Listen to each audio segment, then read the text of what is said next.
Materia Derecho Municipal del Grupo 9903. Evolución histórica del municipio. Como lo hemos visto anteriormente, el municipio es una persona de derecho público que se constituye por un territorio determinado, que tiene como fin administrar sus propios recursos, pero que depende en mayor o menor medida de una entidad pública superior. El objetivo del siguiente trabajo que voy a presentar es mencionar la evolución histórica que ha tenido el municipio en nuestro país a través del tiempo, desde la época colonial hasta nuestros tiempos, qué cambios ha tenido para una mejor función de la sociedad. Iniciaremos con el municipio en el periodo colonial. La colonización en América se realizó a través de la institución municipal. Con el establecimiento del municipio se fue desarrollando el régimen colonial en todo el mundo, como una forma de organización social y política. El cúpulo fue desapareciendo poco a poco hasta que a mediados del siglo XVI sucumbió ante el poderío implantado por los conquistadores y se dio la instalación de nuevas formas de producción y de organización de gobierno. La organización de gobierno en la época colonial y el sistema político que rigió en la Nueva España fue un dispositivo central peninsular integrado por el rey, sus secretarios y el Consejo de Indias, un dispositivo central novohispano constituido por el virrey y la audiencia, un dispositivo providencial y distrital, formado por los gobernadores, corregidores y alcaldes mayores, un dispositivo local compuesto por los cabildos y sus oficiales. En España, el municipio fue la base de la reconquista americana. El municipio constituyó el cimiento de la conquista. Así, el primer acto realizado en el continente americano encaminado a la organización de un cuerpo político y revelador de la mentalidad jurídica española es sin duda la fundación de ayuntamiento sugerida por Hernán Cortés y realizada por él y sus compañeros en Villarrica de la Veracruz. Esta ciudad cabe mencionar que se fundó el 22 de abril de 1519.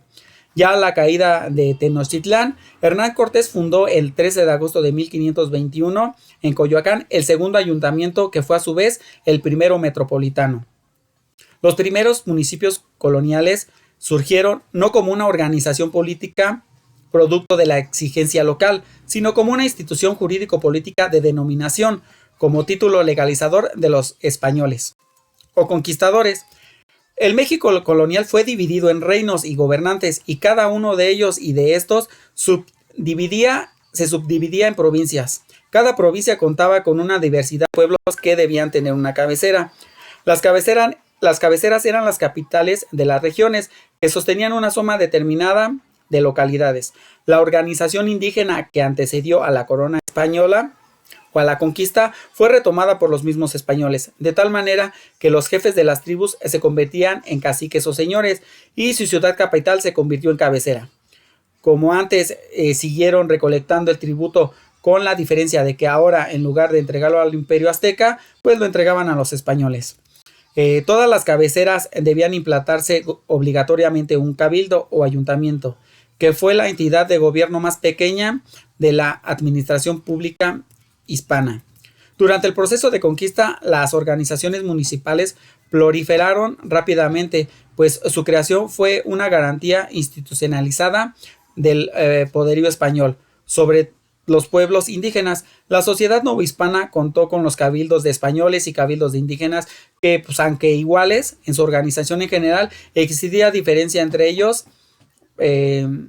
grandes diferencias particulares de gran importancia.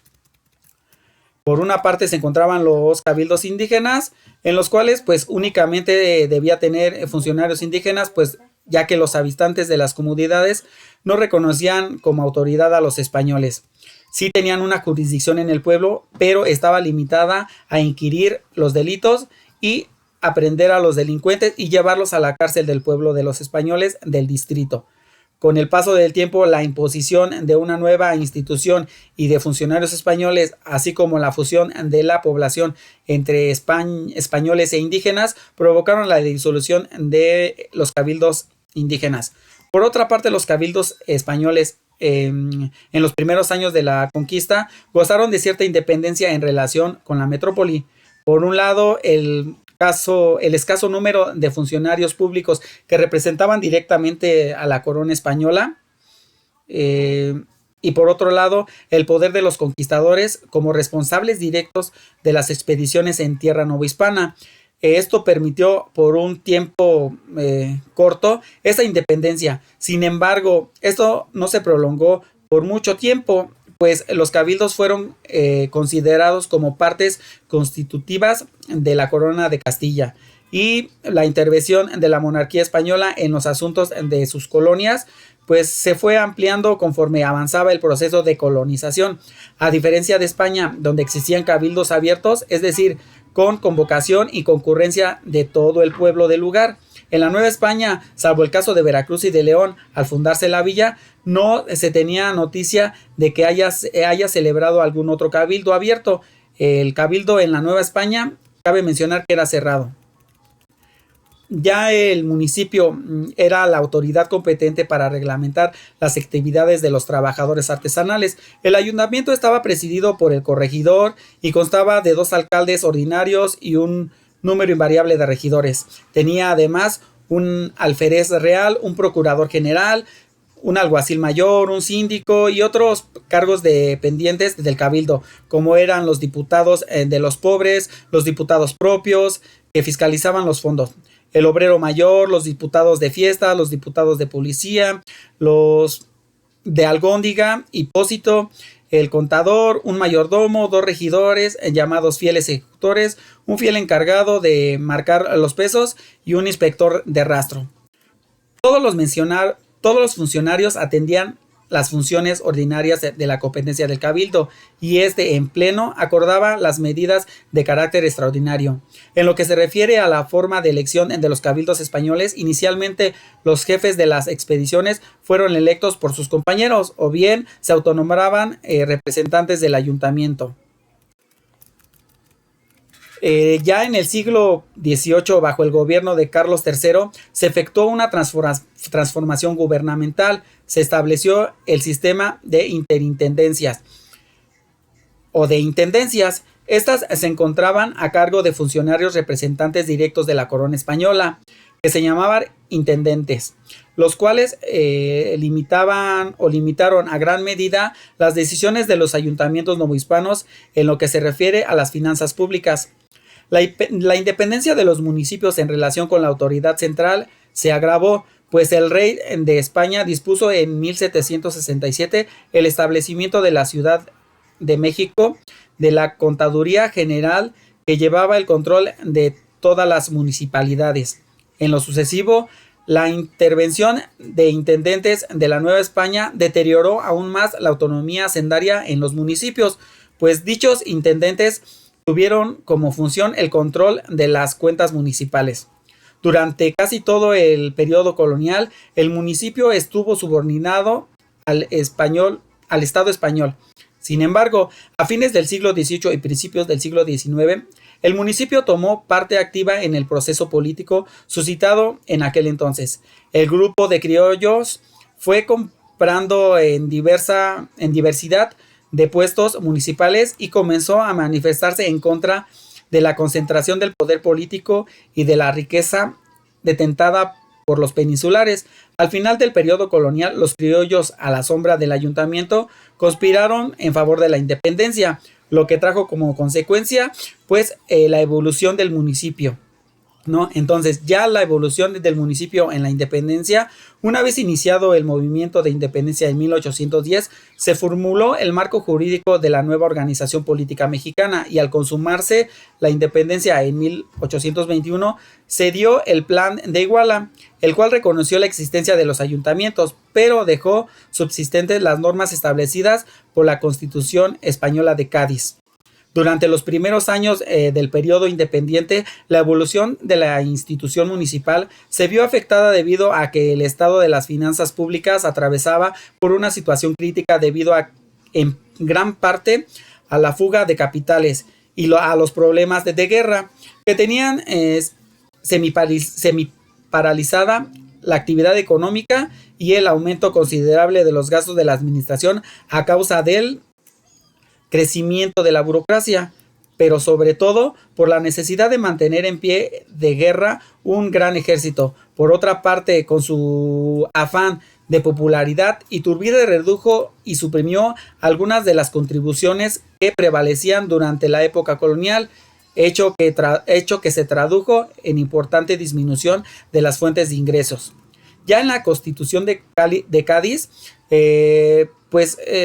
su realización fue promovida por el sector liberal español y constituyó una base relevante de la evolución jurídica y política del municipio, ya que trató de transformar y reestructurar el régimen municipal tanto en la península como en las colonias españolas. La Constitución de Cádiz fue promulgada en marzo de 1812 en relación con el régimen municipal. La Constitución establecía la existencia de ayuntamientos para el gobierno interno de los pueblos. Estos ayuntamientos se integraban por alcaldes, regidores, un procurador y un síndico, presididos por el jefe político donde lo hubiese y en su efecto por el alcalde. El número de individuos que integraban el ayuntamiento era en proporción al número de habitantes y se renovaban anualmente por el sistema de elección popular, por lo que los cargos ya no eran vitalicios ni vendibles. Además, se establecía la no reelección. Las atribuciones de los ayuntamientos eran las de administrar el aspecto interno de los pueblos, como la salubridad, el orden público, la instrucción primaria, la beneficencia en su aspecto municipal de los puentes, caminos vecinales, cárceles municipales y en general todas las obras públicas de necesidad, utilidad y ornato. Las atribuciones de los municipios estaban limitadas debido a la existencia de los jefes políticos, ya que a estas autoridades estaban sujetos los ayuntamientos, pues ellos los vigilaban y supervisaban. Cada provincia estaba a cargo de un jefe político y de la diputación respectiva, siendo su presidente el jefe político. Los ayuntamientos quedaban sometidos a la fiscalización de las diputaciones provinciales, especialmente por lo que se refiere al manejo de los caudales públicos. La Constitución de Cádiz creó en México la institución de los jefes políticos. Estos actuaron durante todo el siglo XIX y la primera década del siglo XX. Eran los intermediarios o el conducto para las relaciones entre los ayuntamientos y los gobernadores de los estados. Ya en la Constitución de Apatzingán, pues la Constitución de Apatzingán en 1814 es el antecedente intermediario de la primera Carta Magna de México.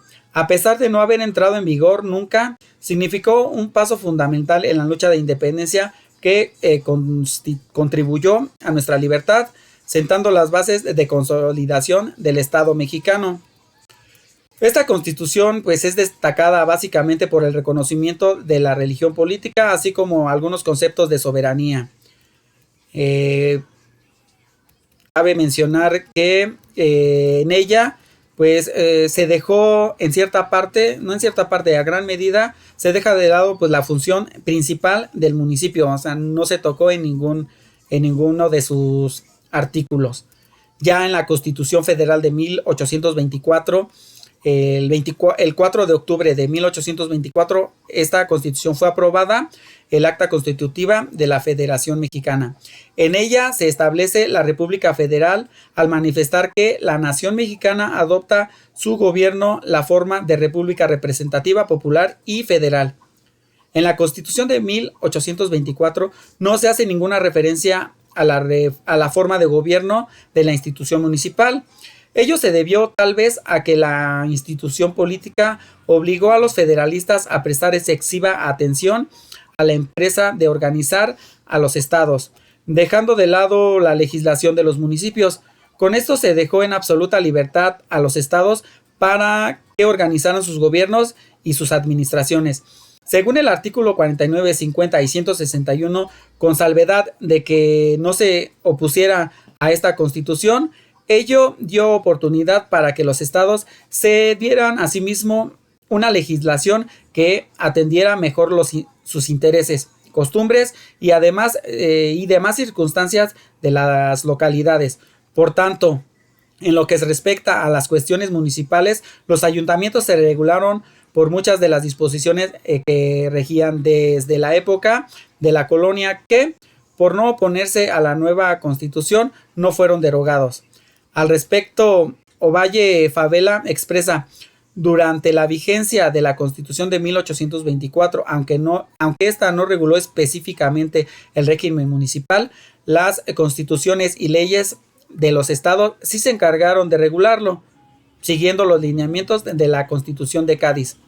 Ya para la Constitución Federal de 1836 se promulga las 7 leyes constitucionales que habían de establecer las bases del funcionamiento del nuevo régimen centralista. A través de estas leyes se dividió el territorio de la República en departamentos, los cuales fueron divididos en distritos y estos en partidos. A diferencia de la Constitución de 1824 y la de 1836, en la sexta ley constitucional denominada División del Territorio de la República y Gobierno Interior de los Pueblos, consagró constitucionalmente a los ayuntamientos, al disponer que fueran popularmente electos y los hubiera en todas las capitales de departamentos, en los puertos cuya población llegara a más de 4,000 habitantes y en los pueblos de más de 8,000. El número de alcaldes, regidores y síndicos se fijarían por las juntas departamentales y por los gobernadores. Los ramos a cargo de los ayuntamientos fueron la política de salubridad y comodidad, las cárceles, los hospitales, casas de beneficencia, que estas no fuesen del funcionamiento particular, las escuelas de instituciones primarias pagadas con fondos del común, los puentes, calzadas y caminos a la recaudación e inversión de los propios y arbitrios. La libertad municipal otorgada en esta constitución era muy relativa, pues los ayuntamientos dependían del poder político de los prefectos y subprefectos. A través de las leyes constitucionales, el régimen centralista incorporó el Distrito Federal al Departamento de México. A partir de febrero de 1837, extinguió el Departamento de México, conservó como su capital a la misma ciudad y dividió el territorio en distritos. Por decreto del 22 de agosto de 1846 se restableció el Distrito Federal y los ayuntamientos, que volvieron a funcionar hasta el 21 de septiembre de 1853, en que Santana dispuso que el Distrito Federal se convertiría en Distrito de México. Ya para la Constitución Federal de 1857 se promulgó la Constitución que precisó la organización del país en forma de república representativa, democrática y federal. La Constitución reformista no elevó a precepto constitucional el régimen de municipalidades y solamente se ocupó del municipio en el Distrito Federal y en los territorios para establecer la forma popular de elección de las autoridades municipales. En los siguientes términos, el artículo 36 son obligaciones del ciudadano de la República, en su fracción segunda, inscribirse en el padrón de municipalidad, manifestando la propiedad que tiene o la industria, profesión o trabajo que subsiste. El artículo 72 de esta Constitución manifestó que el Congreso tiene la facultad en su fracción cuarta, que a la letra dice: para el arreglo interior del Distrito Federal y territorios, teniendo por base el que los ciudadanos elijan popularmente a las autoridades políticas, municipales y judiciales, designándoles rentas para cubrir sus atenciones locales.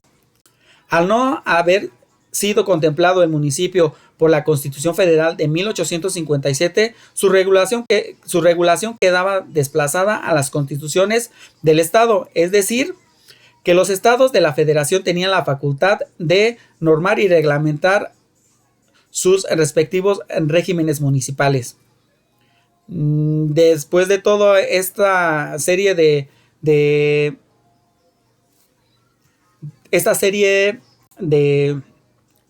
constituciones que se dieron, pues el municipio tuvo una gran relevancia o tuvo un cambio en la Revolución Mexicana. Una de las causas principales por las cuales se luchó durante el movimiento social que inició en 1910 fue sin duda alguna la libertad municipal. Anteriormente a 1910, el movimiento social trató el problema del municipio. Sí lo trató. Incluso fue el plan del Partido Liberal Mexicano, de los hermanos Enrique y Ricardo Flores Magón, en el cual establecieron el plan del Partido Liberal Mexicano el 1 de julio de 1906, que se debía consagrar la libertad municipal, así como la supresión de los jefes políticos que tan nefastos habían sido para la vida municipal. El artículo 45 del plan apuntaba que la suspensión de los jefes políticos, y el artículo 46 señalaba la reorganización de los municipios que han sido suprimidos y robustecidos por el poder municipal. El plan de San Luis expresaba en el apartado de las consideraciones la división de los poderes, la soberanía de los tratados, la libertad de los ayuntamientos y los derechos del ciudadano solo existen escritos en nuestra Carta Magna. Agregaba Madero: las cámaras de la Unión no tienen otra voluntad que la del dictador. Los gobernadores de los estados son designados por él, y ellos, a su vez, designan e imponen de igual manera las autoridades municipales. Creemos que el corto periodo de su gobierno hizo que no dieran tanta importancia a la cuestión municipal. Luis Cabrera, en 1911, habló del municipio en su libro intitulado Obras Políticas del licenciado Blas Urrea, publicado en 1821. Cabrera decía que era incongruente que el sufragio universal directo se diera para elegir al presidente de la República, senadores, diputados federales y locales, y no se diera para elegir a las autoridades municipales. Señala que era urgente establecer el nombramiento universal y directo para la elección de autoridades municipales, sobre todo sobre las jefaturas políticas. Cabrera proponía que esta fuera de elección popular o bien que desaparecieran. La idea de fondo de Luis Cabrera era que desaparecieran las jefaturas. Más bien que no desaparecieran las jefaturas, sino que fueran de elección popular y con una duración temporal. Él creía que estos nefastos funcionarios eran importantes en los estados. El plan de Ayala en 1916, Zapata dictó la Ley General sobre las libertades municipales en el estado de Morelos, que constaba de 22 artículos. En esta ley se reglamentó la autonomía política, económica y administrativa de la entidad municipal.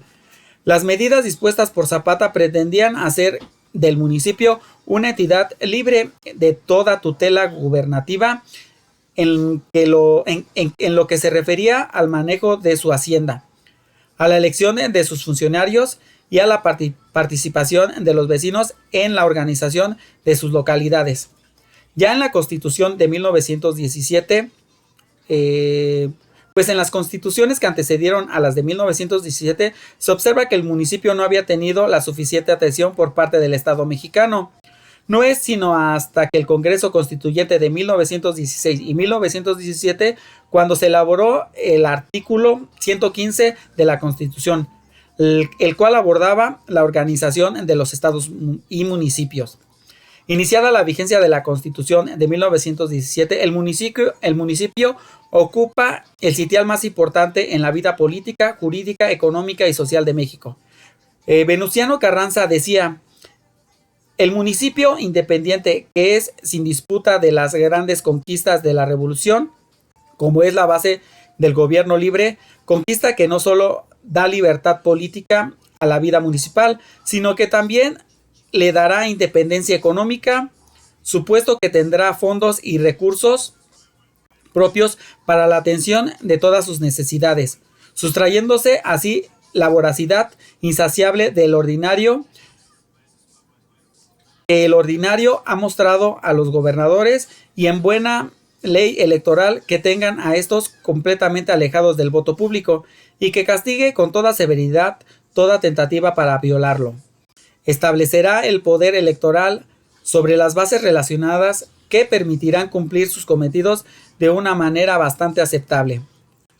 En la propuesta de Venustiano Carranza, el artículo 115 del proyecto señalaba que Los estados adoptarían para su régimen interior la forma de gobierno republicano, representativo, popular, teniendo como base de su división territorial y de su organización política el municipio libre, administrado por cada ayuntamiento de elección directa y sin que haya autoridades intermediarias entre este y el gobierno del estado. El ejecutivo y sus gobernadores de los estados tendrán el mando de la fuerza pública de los municipios, donde residirá habitual o transitoriamente. La diferencia más importante y por tanto la gran novedad respecto a la Constitución de 1957 era la relativa al establecimiento del municipio libre como la base de la administración política y municipal de los estados del país. Además, se debe señalar que el proyecto de Carranza no contenía ninguna disposición sobre la hacienda municipal. Consciente la comisión de que el tiempo tan largo en que había permanecido en el olvido los municipios y sobre todo en los primeros años, estos podían ser víctimas de ataques de autoridades más poderosas, estimó la necesidad de protegerlos por medio de integrar 3 reglas anteriores a las disposiciones constitucionales, condición sine qua non de vida, independencia y eficiencia para el municipio. Con base a lo anterior, la comisión presentó a la Asamblea Constituyente el proyecto del artículo constitucional, a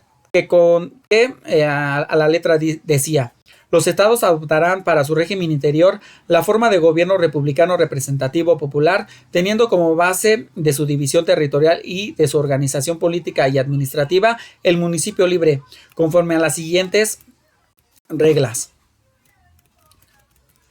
Cada municipio será administrado por un ayuntamiento de elección popular directa y no habrá ninguna autoridad intermediaria entre este y el gobierno del estado.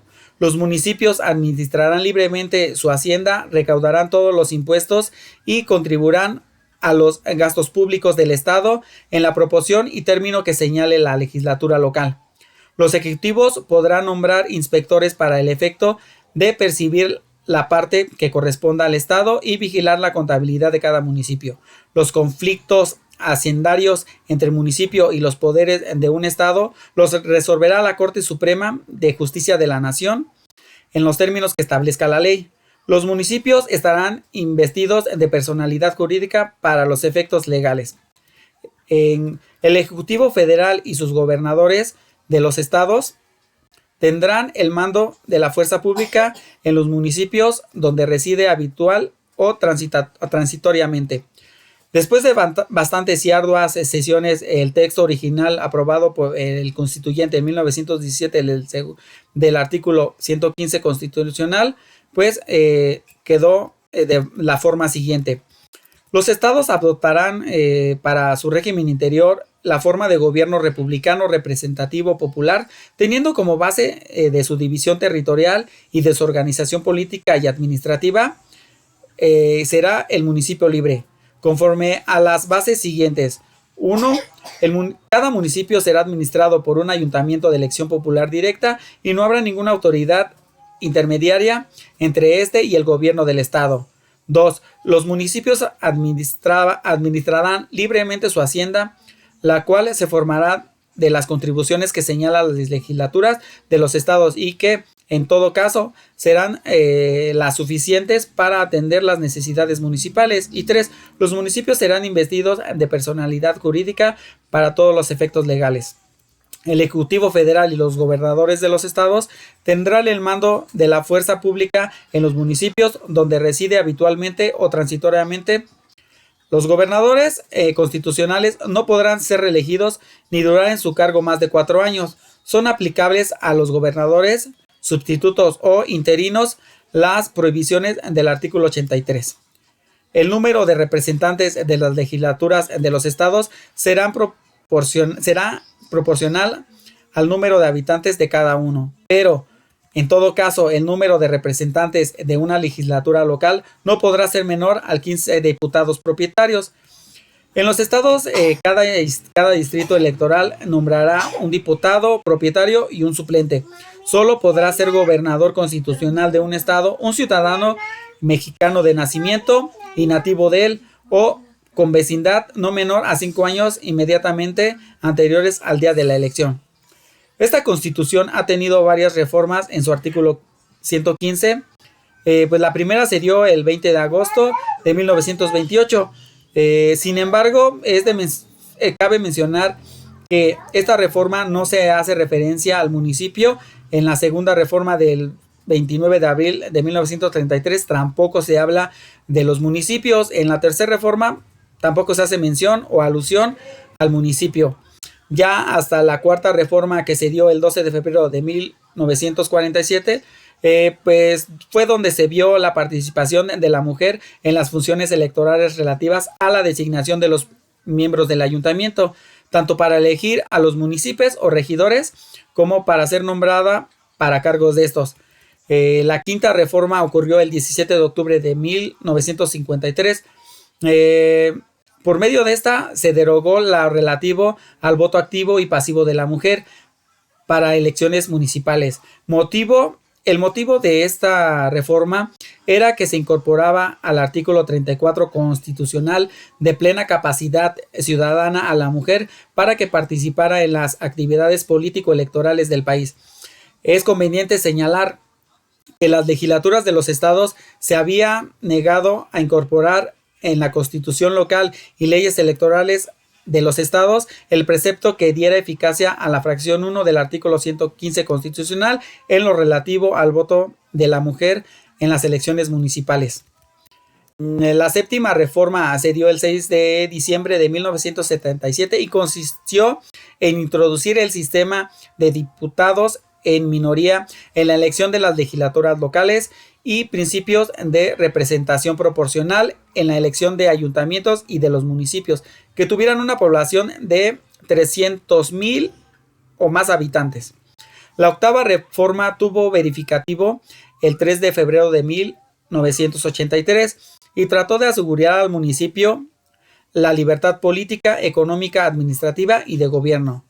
En la exposición de los motivos, el Ejecutivo Federal reconocía la tendencia centralizadora por parte de la primera federación y los estados hacia el municipio, privándolo de capacidad y recursos para desarrollarse en todos los sentidos, porque había llegado el momento de revertir la tendencia a concentrar el fondo.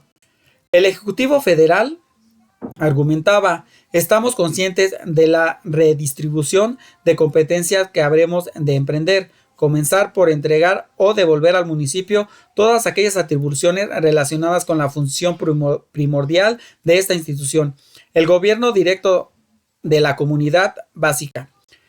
La reforma trató de que los municipios pudieran establecer las bases sobre las cuales pudiera integrar su patrimonio y poder conseguir la independencia económica.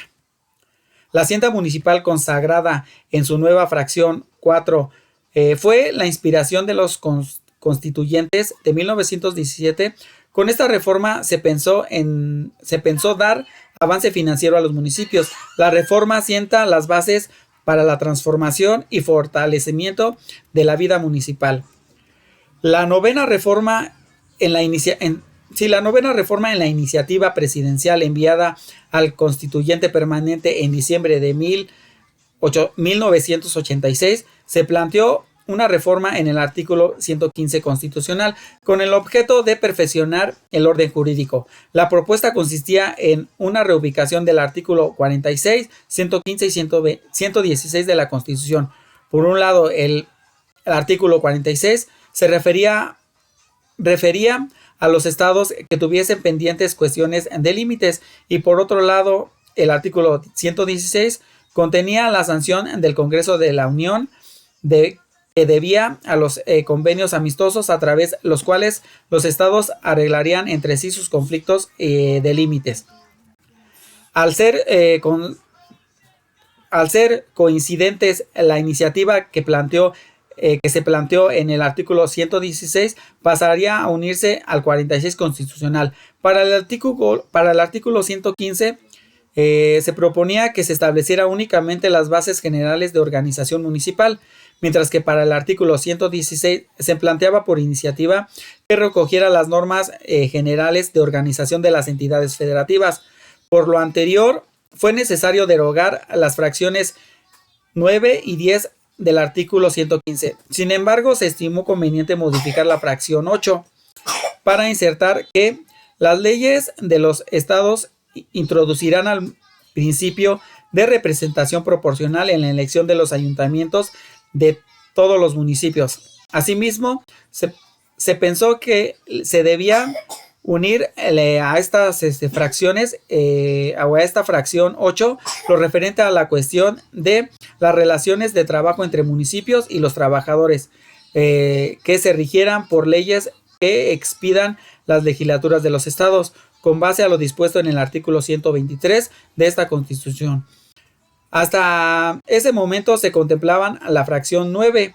Es importante señalar que la esencia del artículo 115 constitucional no se alteró con esta reforma. Desde entonces este artículo 115 ha tenido varias reformas, como lo fueron en 1999, en el 2001, en el 2008, en el 2009, 2014, 2016, 2019, 2020 y 2022. Cabe mencionar que en la última reforma, pues se da a cada municipio el valor que tiene ante la sociedad, ya que pues es el primer